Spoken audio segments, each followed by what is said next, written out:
I'll tell you a strange one. So you look around and you see the destruction that's happening in Ireland, how difficult it is to build and sustain a life that you'd want, okay? So in terms of finding a nice job that pays you well enough that you can enjoy certain things outside of paying bills and stuff.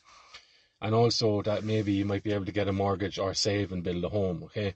So these things are being evaporated in front of your eyes. They're becoming so out of the norm that it warrants telling people that this is not normal. You know, things haven't always been like that, okay? We can go through peaks of booms and busts and stuff, but that's predictable and it's controllable enough in and of itself, okay? If you put the effort into it, and if enough people pull their minds together and put the effort into it. But what you're seeing, you'll see a few things. So one is the total avoidance of the idea that there's anything wrong going on in the country and that better people have it all in hand and just plough ahead and get up and go to work and things will be fine next November, okay? So you have those sorts of people. You also have the people who will recognise that there's an issue, recognise that there's a societal tension building, and instead of pointing the fingers at those who make the decisions that put people in this situation in the first place, they will start maybe blaming other people who are in the same situation as they are, relatively speaking, as creating that tension by calling out the cause of the tension, okay? And that leads us on to other people who will point the finger at the government, okay? And they will recognise the source of the distress and the source of dis-ease in modern society in Ireland, okay? They will recognise the culprits and the spinners of these problems, and they will recognise them as being the resolution merchants, okay? So they instigate an issue and then they will sell you the remedy that just happens to be the very thing they want you to accept, okay? And that only they can give it to you. Pure racketeering, okay?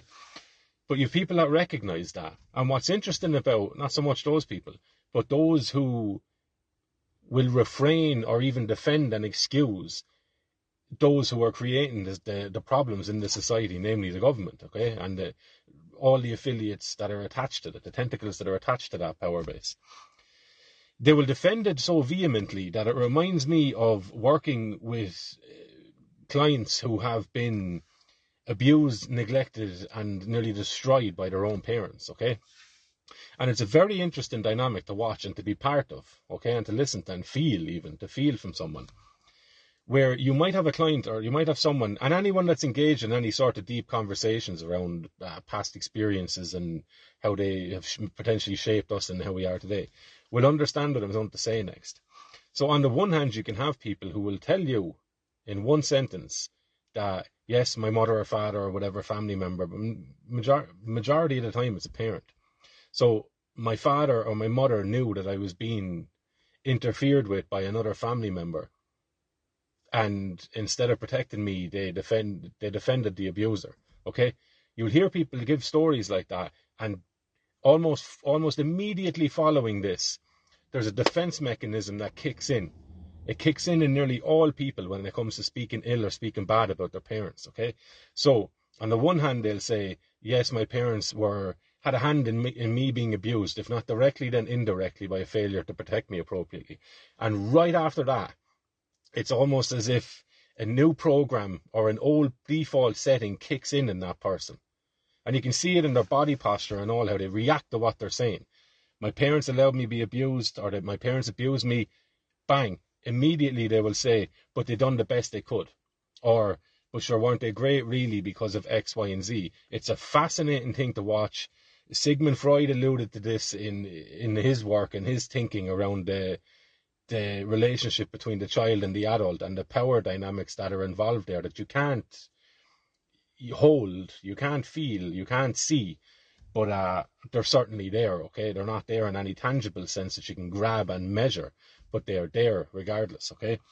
So what that says to me is that we're dealing with a society that has a large amount of people who are still under that spell of not revolting against the parent. In this case, I would established the government as a surrogate mother at times and a surrogate father at times. Predominantly surrogate mother, because it wishes to pool everybody together into a big group where nobody's any different and everyone is given the same pats on the head. That sort of thinking.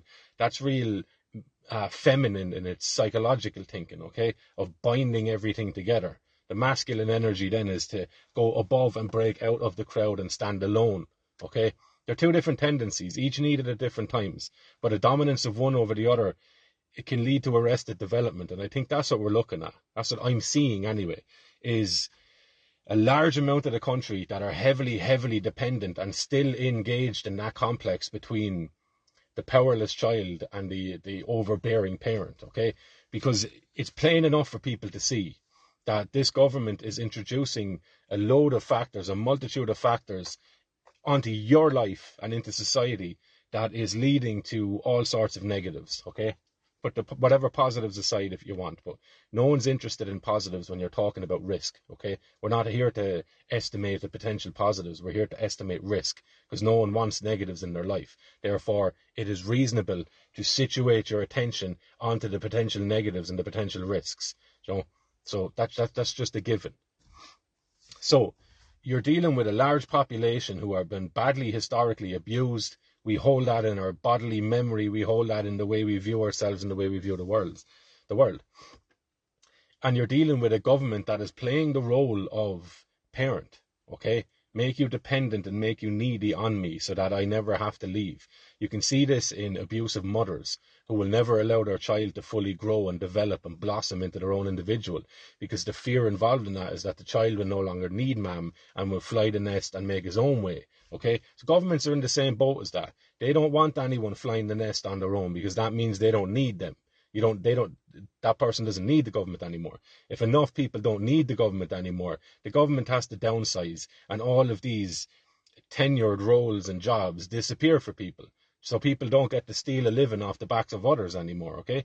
So while you can look around and point at the politics of what's going on, attached to that is the psychological stuff that goes on in each individual, because the two of them shape each other.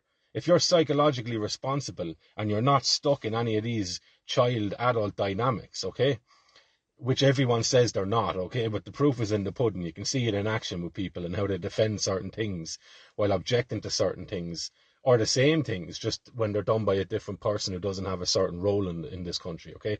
So you can see that sort of schism just in how people assess things and how people judge things.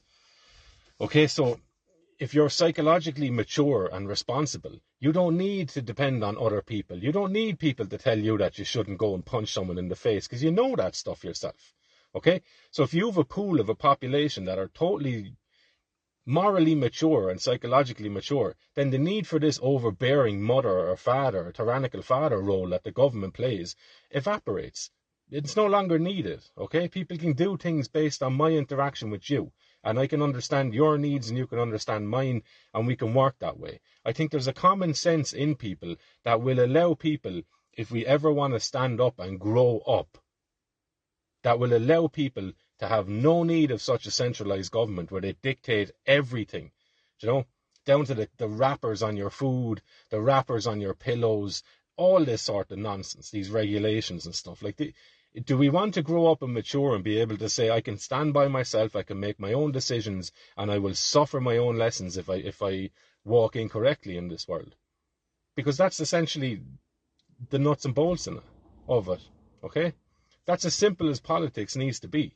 Do I need someone to stand over my shoulder and make the decisions for me? Or am I capable and competent enough to be able to make those decisions myself? I would suggest that we're not quite there yet. We have people that will be addicted, Morpheus the Matrix. You have people that are so hooked into the system they will defend it to the death, okay, while also spending their life complaining about it perhaps, or complaining about the people that draw attention to it, okay? So, politics ceases to be an issue once people step up and psychologically mature themselves, because no longer will they be frozen when it comes to laying out a charge against those in power. Because it won't be such a weird complex anymore. You'll have an adult speaking about other adults instead of a submissive sort of scared child looking at this massive power, which is a government, telling them what to do.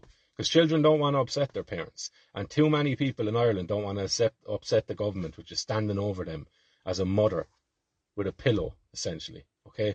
Or a tyrannical father, whichever way you want to look at it. But you get me. Okay? So psychology, understanding yourself.